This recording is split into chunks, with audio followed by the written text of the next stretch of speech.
Welcome to another podcast episode of Stoke Fan TV with myself, Sam, Of And me, Hoppo. Max. and Max. Yes, Max is back, and today we are joined by the two that joined us the other day. We've got Steve's Kitchen and Hoppo. Hello, Hoppo. How are you? You good? You all right? Yes, mate. Thanks. Are you? Yeah, not too bad, thank you, mate. Hey, Steve. Nice to see you on the show again. Are you want to give everyone a little bit of information about you again for those that weren't in the show the other day, Steve? Yeah, sure. Good to see you all again, guys. Thanks for bringing me up. So I'm Steve. I'm just a Stoke fan. Well, not just a Stoke fan, obviously. So I'm a Stoke fan. I've got my own TikTok page, Steve's Kitchen, and all that's about is my love of cooking, my love of Cornwall, and my love of Stoke City. That's it, pretty much. Um, yeah, I go live every day. Sometimes twice a day we do a lot of watch-alongs. We talk a lot of football. It's not just Stoke chat. We've got all different fans that come into the chat, into the lives. So it's great. It's just a really good football community that I sort of built, really. But yeah, it's fun. Wicked. I can So attest to yes, it. I've been on to TikTok and it's good. It's really good. You've got to get to TikTok and check out Steve's Kitchen. yes, Thanks very wicked. much. Steve's Kitchen's on TikTok, and we've got to get you to 10,000 followers. You're very close, aren't you, Steve? I think we're about 350 short. Right, So so we're nearly there mm. then. So make sure that you give him a follow. So we've all seen the Blackburn game. Hoppo, you were there at the Blackburn game. But before we go into this, make sure that you click pause on the video and click the like button below and comment all your thoughts as you're listening as well, just so that we can find out what Stoke fans are all thinking at home. So, Hoppo, I'll start with you. You were at the Blackburn game. How was it, mate? Yeah, I think for 70 minutes more, it was very, very dominant. It's off really strong, had a lot of possession, created a lot of chances. Started off with the first minute, didn't we? That great shot by Sorba Thomas, and that really is how it continued, really. All through the first half. Yeah, Blackburn did have a couple of good chances. But then second half started strongly. We got the goal. And the feeling was, I think, before the game, not just from Stoke fans, but from Blackburn fans, was if Stoke score first, then Blackburn normally the Reds go down. But that wasn't the case, and they grew into the game. And then last 20 minutes or whatever, it was like backs against the wall. They were just going, throwing everything but the kitchen sink at us. So I'm thinking we're going to concede here, which we did late on, and then I'm thinking we're going to end up losing this. The legs went, the sort of, I don't know, the energy, they were fatigued, what it was, but they just couldn't keep the levels that they could for the first 60, 70 minutes. So it almost feels really like a defeat, to be honest with you, because we had the opportunities. The second goal, I feel, would have won the game, but we'll take the points. We're still up there, we're still a good start, so it is what it is. Yeah, I think well summed up there, Hopper. What was the atmosphere like? Was it good with the amount of Stoke fans there? Fantastic. Yeah, very, very good. They were brilliant all game, really good. Good feeling. It was good before the game. We found a cracking little pub. Stoke fans in there making a lot of noise, and 10 minutes walk from the ground. Yeah, it's a great. If you've ever been Blackburn, it's a fantastic away game for fans. It really is. Yeah, it was great inside the gate, inside the ground. Yeah, they made some good noise. So yeah, it was a good away game. Really enjoyed it. To be fair. Wicked, it sounds like you had a good day. I could certainly hear the Stoke fans on the TV. I know, Steve, you watched the match on the TV, didn't you, mate? What did you reckon? Yeah, I did. We had a watch along. So I've got a match day routine, okay? So I get up. I don't know why I woke up so early yesterday. I suppose it's because of the half 12 kickoff. I don't know. Or because I'm usually up at like match day, 6 a.m. in the car, 4 hours, you know? So I woke up at 7:30 a.m., come down. I was supposed to go live at 12. I did my oat cakes and I was bored. I was waiting for the game. So I went live at 11. Um, and it was a great atmosphere in the live. There was about 50 or 60 at a time in the live watching the game. And well, they started. I mean, we all know how the first half went. They really did start well. And then, like Oppo said, you got to the 70th minute. But what confused me was the second half. Anyway, they came out, and I don't understand the where the energy suddenly just went. There was no. It was almost as if they were happy to knock it around and try and just take the 1-0 and take them 3 points. That's what it seemed like to me. And I was confused as to why we lost that much pace and why the intensity went. I think you got to the 70th minute and you could see a couple of the players were getting leggy. But for me, we're still, it's frustration. It's not anger. It's not down about the team or anything. It's just frustration that you can dominate a game again so well and not take the 3 points. I am just going to mention there was two key points for me. One was the Sorba Thomas. Why didn't he square that ball to Million? Now I'd love to know his mindset. Did he not see him? I don't know. You could see on the game when Sorba got the ball, he wasn't getting away from the defender. And so it comes down to just the right decision there. We'll go to the equaliser quickly. I've watched it 5, 6, 7 times, slow motion and everything. Yes, Stephen fluffed the clearance. Having fluffed the clearance, if you watch it, he doesn't try to rectify that in any way. And then the ball bounces to Cantwell. And Ash just hasn't gone in strong enough. He's pushed off the ball. He's got between Cantwell and the ball. You just hoof it, mate. You're too close to goal. Don't be messing around. And I just thought Ash there, first mistake I've seen him make, just didn't go in strong enough. So it was just decision making and whether they're tired. Ash shouldn't be tired. He hasn't played that lot. Maybe he's a bit rusty still. But I still think we deserve the point. I do think we deserve the point, but we deserve the win. And I'm still positive. Look, there's more positives than negatives, to be fair, since we came back this season. So yeah, it's a draw. We're still fifth, and it's good. We're better than we've been for years. So I'm not going to get down about it, you know. No, spot on. I think you summed it up perfectly there. You mentioned the lack of intensity. Do you think that could possibly be down to the substitutes? Max, I'll hand that over to you. Obviously, you took Thomas Rigo off. What do you reckon No, that we did didn't. to the? I think that was the point when the intensity sort of lowered.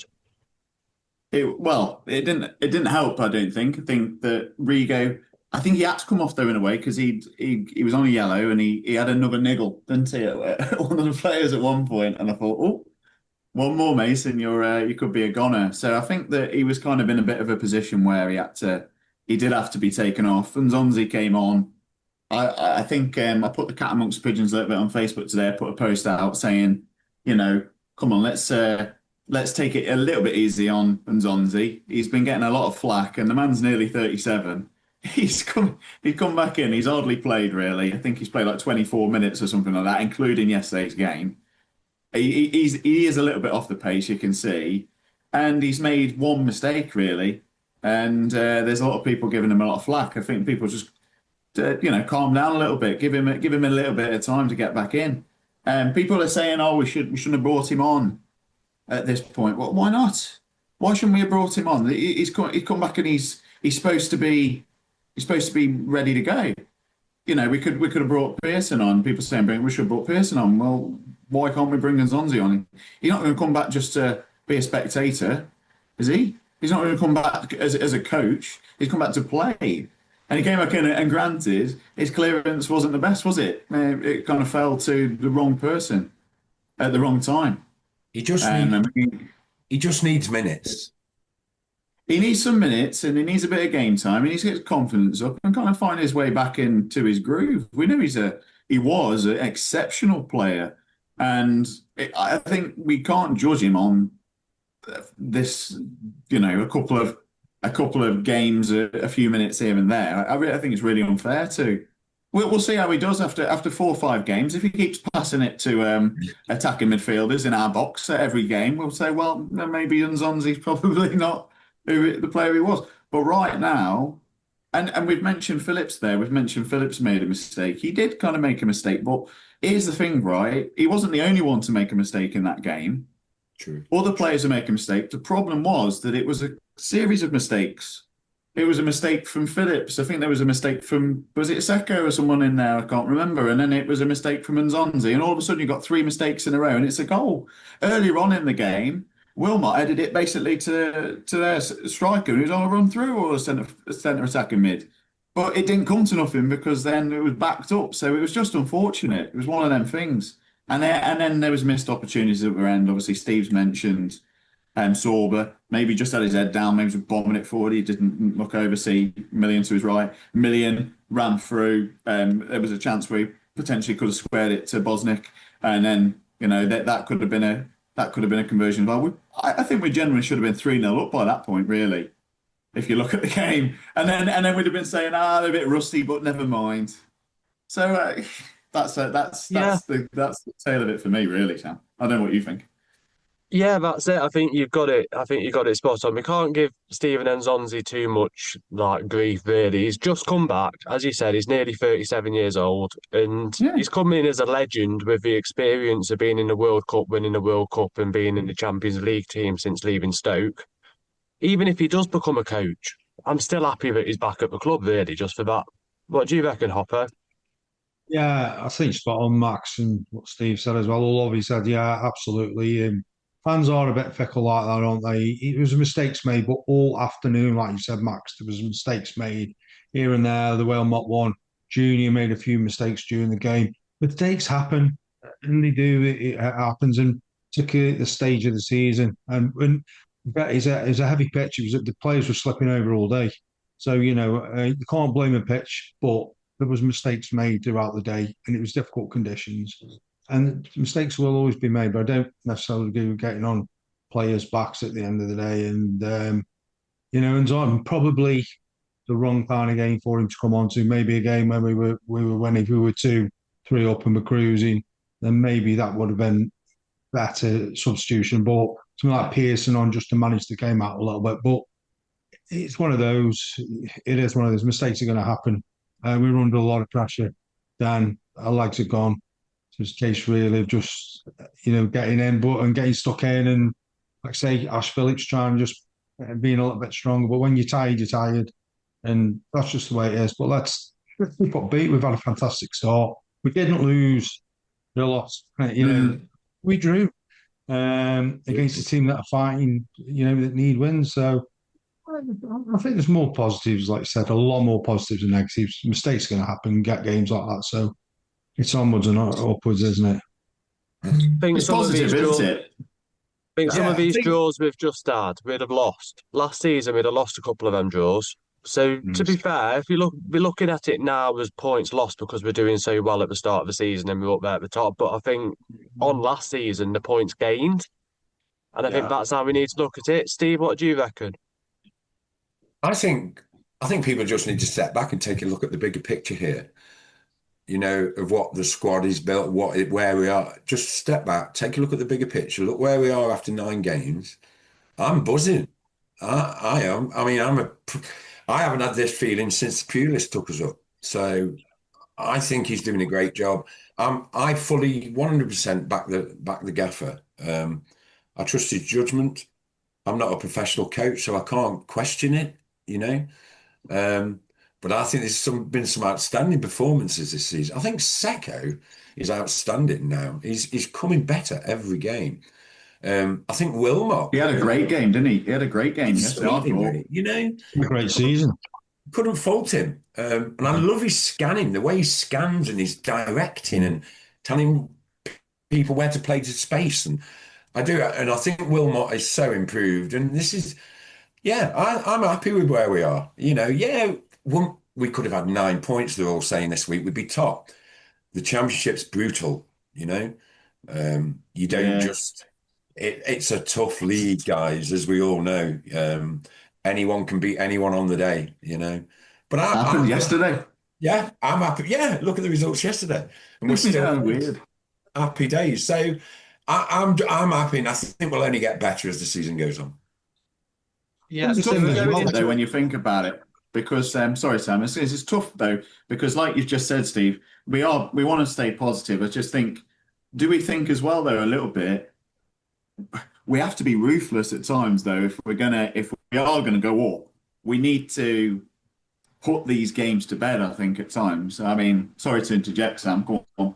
No, it's fine. You've basically followed on to what I was going to say. So we've got a bit of a break now. So we're not playing until Saturday the 18th of October. So we've got a week off. So if you were Mark Robbins now at the training ground for those that aren't away on international duties, what would you be doing, Max? What sort of routines and stuff, what would you be telling them? How many of them are on international duty? I was just going to say, I think there's only about nine Is it left in the Is squad. I mean, Victor, Victor. Are we losing Max? Are you back, goes Max? maximum. Am I back? Hello. Yeah, I got you now, Max. Hello, go on. Sorry, Start lads. again. I was going to say, got to give a shout out to Victor for yesterday's performance because I thought he was by far man of the match just across both teams, and that's including Campbell for them. Because I'd say that he'll be on international break, won't he? I think. I think there was a sort of talk about the coach or something. Swedish coach setting sights on Vic as the number one. He's brilliant, absolutely amazing. I don't know who else is on international duty to be So honest. Ashley I'm not. Clements, I under I tried to 21s. count.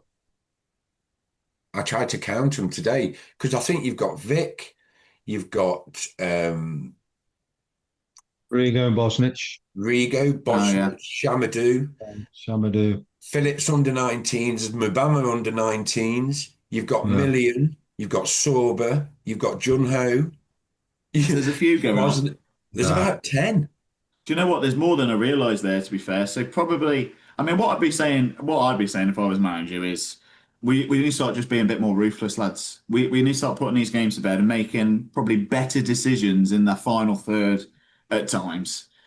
I don't want to be negative, but when you consider the opportunities that we've had going forward this season, we just need that killer instinct if we are going to push for the top.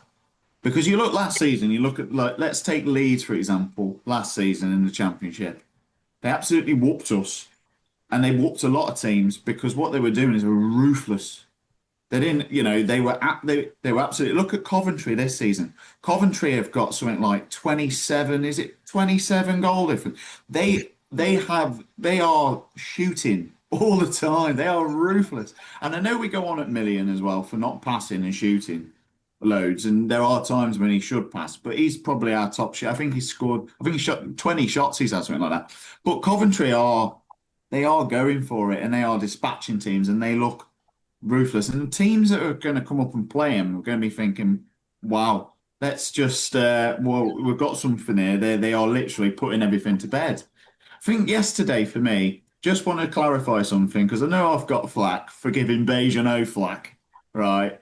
Thought he had a much better game yesterday, Beijano, and it was pleasing to see, right? But, right, this is the other side of that. I'm going to flip it over to Campwell on their team, who was playing the same position but for Blackburn's team. He ran the show yesterday for Blackburn. Now we talk about levels and we talk about Championship and we talk about Premiership.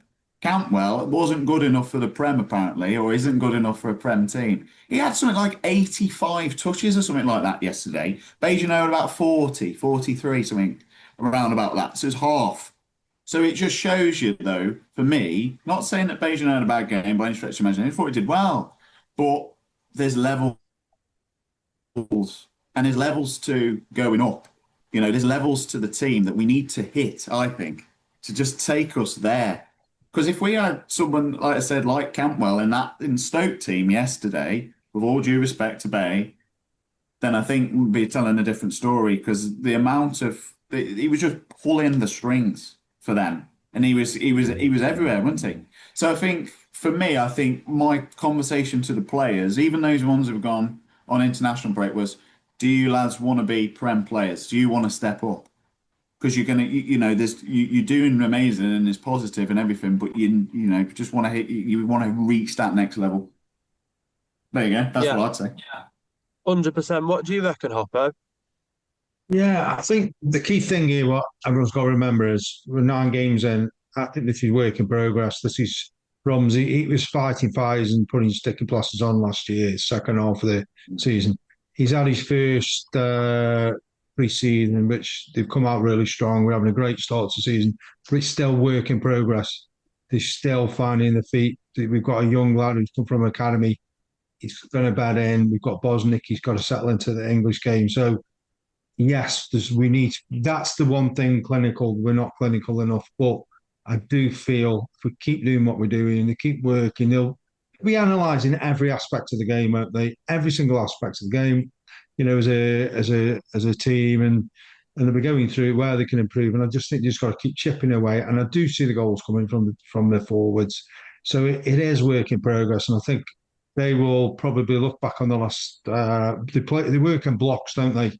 They have a block of say 4 games, and then they'll set themselves a point target what they want, and they'll analyse the last 3 or 4 games or since the last international break, what's gone, what's positive, what's negative, and I think then they'll focus on the next block of games, and that's what they'll kind of really be looking at and speak to the players, looking at the statistics and everything. So I think that's what they're going to be doing. But I think everyone's got to remember, just it's work in progress. We're still not the finished article. Frank Lampard's doing amazing, but he's had a full pre-season. He came to Coventry last year. He's doing an amazing job, and I can see them if they strengthen in January, really pushing on. So that's what we've got to try and look at why are they scoring those goals? It isn't just players having shots. There's a lot more to it. So I think there's a lot more work to do, and I think they'll spend this break really looking in depth at every part of the team, where they're weak, where they're strong.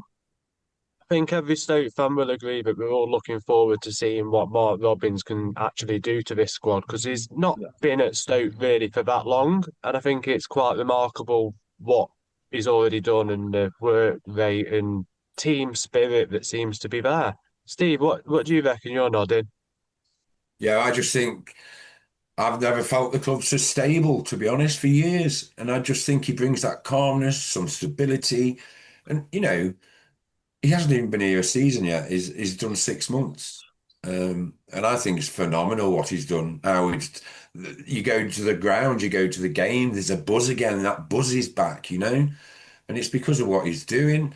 But it's not going to happen overnight, but he does know how to win the championship. He's well known for his development of players. He is well known for bringing players on. He did it at Coventry, obviously. And I just think, yeah, I'm happy with what he's doing. He hasn't had he haven't got no money to go and splash out, did he? I think he's recruited very well. And he's brought a professionalism back to the club, I think. And I think the general good feeling, then the general feeling is good. I haven't spoke to anybody who doesn't support him and doesn't back him, to be honest. So, but it could take time. I've always said since kickoff, we are top 6. We've got a chance at top 6. I'm going to stick with that because I still think we have, because I do believe we'll get better. You've got to remember as well, the age of our squad is something like, the average age is like 22, 23 this season. I mean, that's a young squad to try and challenge for the championship, So huge, my act goes off to him and the players, and I think they're doing the best they can, and I think they'll get better as the season goes on. Totally agree. Max, do you agree? Well, I think they are a young team. As I said, like they've got to. The Championship's a horrible league. I hate this league so much, but it is unpredictable, and in a way, that's a good thing as well because people can beat anyone, can't they? Really? I mean, yesterday I think the Baggies lost like 3-0, and then Borough lost their first game. Was that away to Pompey away, wasn't it? Yeah. So there are results, I'd say, that can be bizarre at times. You think where's that come from? I think it's gonna be a season of managing the players, rotating the squad effectively, using those substitutions well. It's pleasing to see Bosnick get some minutes yesterday. He looks a lot fitter now than he did the first time I saw him. He looks like he's moving around a bit better. I think that, yes, it's a young squad, but they've got to learn fast, some of them. They really have. If we want to get top six, to say what Steve said, some of these players have got to go up another level. They really have. And they're playing very well, and it's positive at the minute, but there's the decision making in the final third. It's making those decisions at speed. There's so much to do, isn't there? I'm just really happy that we are looking towards the top of the table. Last season was a relegation scrap. Season before was a relegation scrap. Season before we were just working our way down to a relegation scrap. It is positive, isn't it? 100%. Yeah, I think everything's positive at the minute, and all Stoke fans, if you want to put a comment in below, let us know what you think. That would be really appreciated. I think we're coming towards the end of the show. I'm getting notifications saying the meeting's about to end. But no, it's been a really good show. Thanks to Steve. Thanks for coming on again, mate. I'm pretty sure we'll get you back on the show at some point in the future. Thanks to Hoppo again. Cheers, mate, for coming on. You're always welcome on the show, as you know. Max, thank you for coming on. Oh, mate, brilliant hosting, mate. Brilliant hosting. I couldn't have done it better myself, honestly. Cheers, mate. You're my Padawan with your 17 different hair dyes. No, but I'm sure we'll have probably a week off next weekend because of it being the international break, and we will be back probably after we beat Netflix United at home. Don't you reckon? So shall we try and do the rounds to finish the show? So it's a goodbye from me. It's a goodbye from me. Goodbye from me. And it's a goodbye from me. And from them as well. And we will catch you on the next episode of Stoke Fan TV. Go on, Stoke! Go on, Stoke! Go on, the Potters!